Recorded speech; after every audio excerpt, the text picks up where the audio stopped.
Assalamualaikum warahmatullahi wabarakatuh. Hari ini kita akan membincangkan faktor yang mempengaruhi pertumbuhan mikroorganisma. Terdapat 5 faktor. Faktor yang pertama, kelembapan, nilai pH, cahaya, nutrien, dan yang kelima adalah suhu. Kelembapan, keadaan yang lembap sesuai untuk pertumbuhan dan pembiakan mikroorganisma. Persekitar yang kering pula boleh menyebabkan mikroorganisma kurang aktif dan merencatkan pertumbuhan. Faktor yang kedua, itu faktor cahaya. Mikroorganisma seperti alga mempunyai klorofil yang memerlukan cahaya untuk menjalankan fotosintesis. Manakala, mikroorganisma seperti kulat dan bakteria tumbuh dengan lebih baik dalam keadaan gelap. Pendedahan kepada cahaya ultraungu dapat membunuh mikroorganisma. Faktor yang ketiga itu faktor suhu. Suhu yang optimum adalah pada suhu 35 darjah Celsius sehingga 40 darjah Celsius boleh membantu pertumbuhan mikroorganisma. Tetapi keadaan suhu yang terlalu rendah seperti di dalam peti sejuk boleh merencatkan pertumbuhan mikroorganisma. Merencatkan adalah bukan membunuh tetapi tidak aktif. Keadaan suhu yang terlalu tinggi pula boleh membunuh mikroorganisma. Nilai pH yang sesuai adalah pada pH neutral, iaitu pH 7, yang merupakan nilai pH optimum bagi pertumbuhan mikroorganisma. Namun, terdapat sebahagian mikroorganisma yang dapat hidup di persekitaran yang sedikit berasid atau beralkali. Faktor yang terakhir itu faktor nutrien. Kadar pertumbuhan mikroorganisma meningkat dengan kehadiran nutrien yang cukup.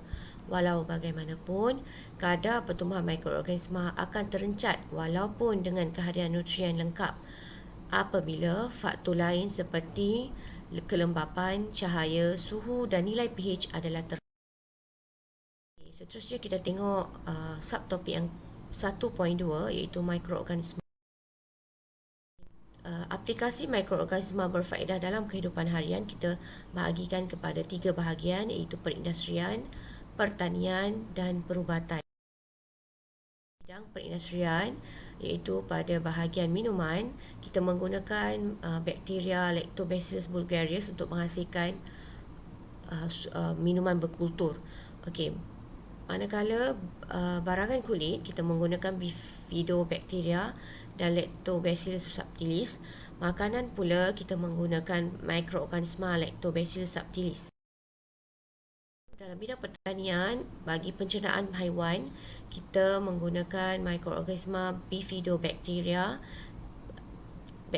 Pada bidang pertanian, iaitu bakteria penitritan, kita menggunakan bakteria Nitrobacter dan Nitrosomonas. Pada bidang perubatan pula, untuk penghasilan hormon seperti insulin, kita menggunakan DNA recombinant dan E. coli. Untuk penghasilan antibiotik seperti penicillin, kita menggunakan Penicillium chrysogenum. Untuk penghasilan vaksin, kita menggunakan penyakit tersebut iaitu rotavirus, salmonella dan poliovirus yang telah dilemahkan ataupun dimatikan. Ini adalah contoh-contoh vaksin rotavirus, salmonella dan poliovirus. Potensi kegunaan mikroorganisma dalam bioteknologi dan kelestarian alam sekitar. Kita tengok perkembangan dan kemajuan dalam bidang bioteknologi, terutamanya bioteknologi hijau, telah menjana dan menjayakan idea potensi penggunaan mikroorganisma untuk merawat sisa kumbahan dan menghasilkan ekoenzim melalui penapaian sisa pertanian. Biasanya, penghasilan ekoenzim kita menggunakan sisa-sisa buangan daripada buah-buahan dan sayur-sayuran untuk menghasilkan bahan ekoenzim yang lebih organik dan selamat. Ini adalah larutan pembersihan ekoenzim dan bahan pencuci kimia. Ekoenzim merupakan hasil semula jadi daripada sisa pertanian seperti sisa buah-buahan atau sayur-sayuran yang diolah melalui proses. Ini merupakan perbezaan antara larutan pembersihan ekoenzim dengan bahan pencuci kimia. Larutan pembersih ekoenzim menggunakan proses penapaian sisa pertanian, manakala bahan pencuci kimia menggunakan bahan kimia. Pembersih ekoenzim boleh menguraikan lemak dan gris kepada molekul yang lebih kecil, manakala bahan pencuci kimia surfaktan dalam bahan pencuci kimia boleh mengemulsikan lemak dan gris yang ditukar kepada buih. Bahan pembersih ekoenzim tidak perlu disental kerana lemak dan gris mudah ditanggalkan, tetapi bahan pencuci kimia perlu disental dengan kuat. Molekul kecil yang dihasilkan oleh enzim tidak menyumbatkan saliran, manakala bahan pencuci kimia boleh menyumbatkan saliran.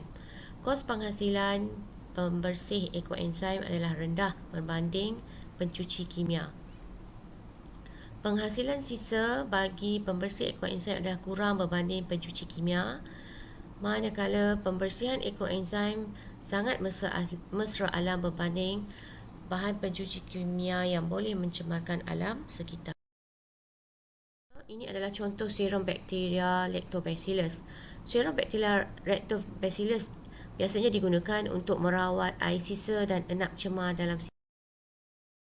Kegunaan serum bakteria Lactobacillus adalah untuk menyingkirkan bau busuk, membantu mencernakan haiwan, ternakan, membuat kompos, memajukan industri perikanan, menghasilkan enzim dan merawat sisa. Okey, seterusnya kita tengok subtopik yang ketiga, iaitu pencegahan dan rawatan penyakit yang disebabkan oleh mikroorganisma. Pencegahan dan rawatan penyakit yang disebabkan oleh mikroorganisma. Selain mikroorganisma berfaedah, wujud juga mikroorganisma berbahaya yang dikenali sebagai patogen yang boleh menyebabkan. Teknik aseptik adalah merujuk kepada prosedur kesihatan yang dijalankan untuk menghalang jangkitan patogen atau menyingkirkan patogen yang sedia ada. Oleh yang demikian, teknik aseptik adalah bertepatan dengan ungkapan mencegah lebih baik daripada merawat. Hal ini bermaksud mencegah seseorang lebih baik dijangkiti oleh patogen adalah lebih baik daripada merawat seseorang yang telah dijangkiti oleh patogen tersebut.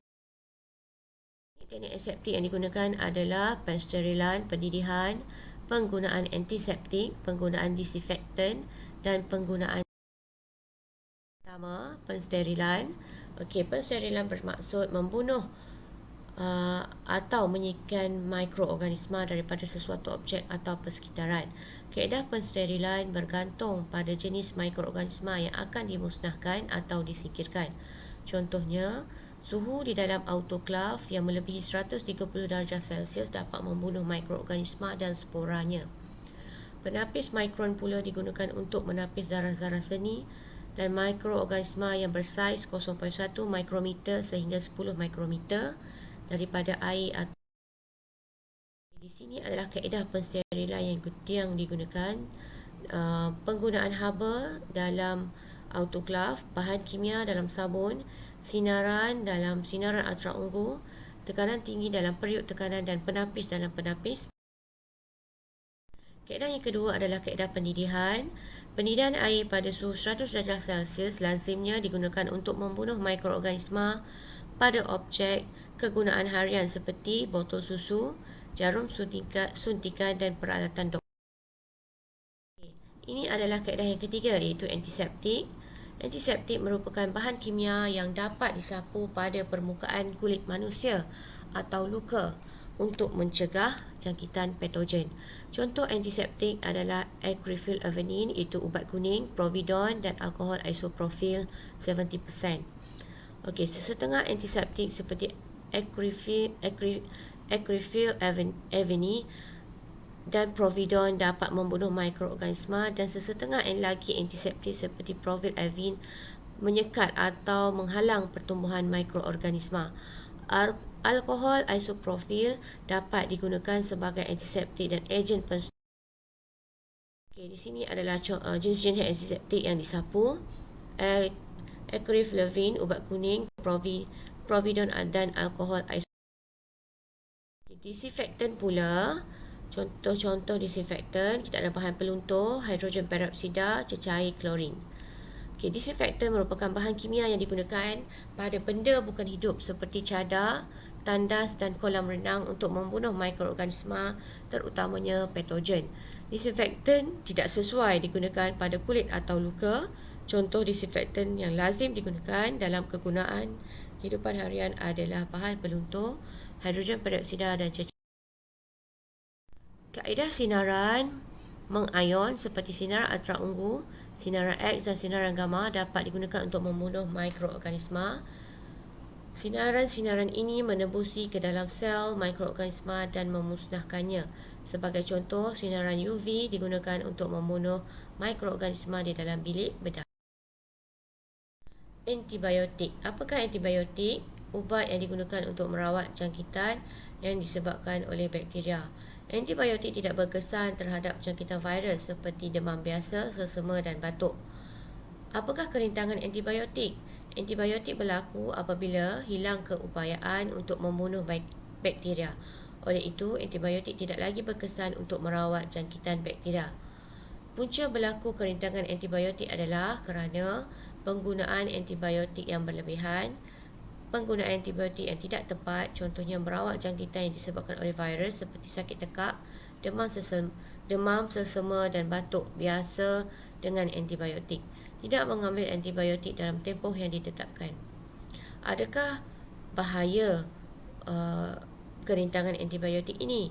Ya, bahaya kerana kerintangan antibiotik akan menyebabkan kita mudah terdedah kepada lebih banyak penyakit. Ini adalah kaedah rawatan penyakit. Antara penyakit berjangkit adalah seperti pneumonia, athlete foot dan kayak. Pneumonia disebabkan oleh bakteria Streptococcus pneumoniae, dirawat dengan antibiotik penicillin. Athlete foot disebabkan oleh Trichophyton rubrum, iaitu fungi, dirawat dengan antifungal. Kayak pula disebabkan oleh virus yang dirawat dengan antiviral. Itu saja untuk bab 1. Kita akan bertemu lagi pada kelas seterusnya yang akan dimaklumkan kemudian. Sekian, terima kasih.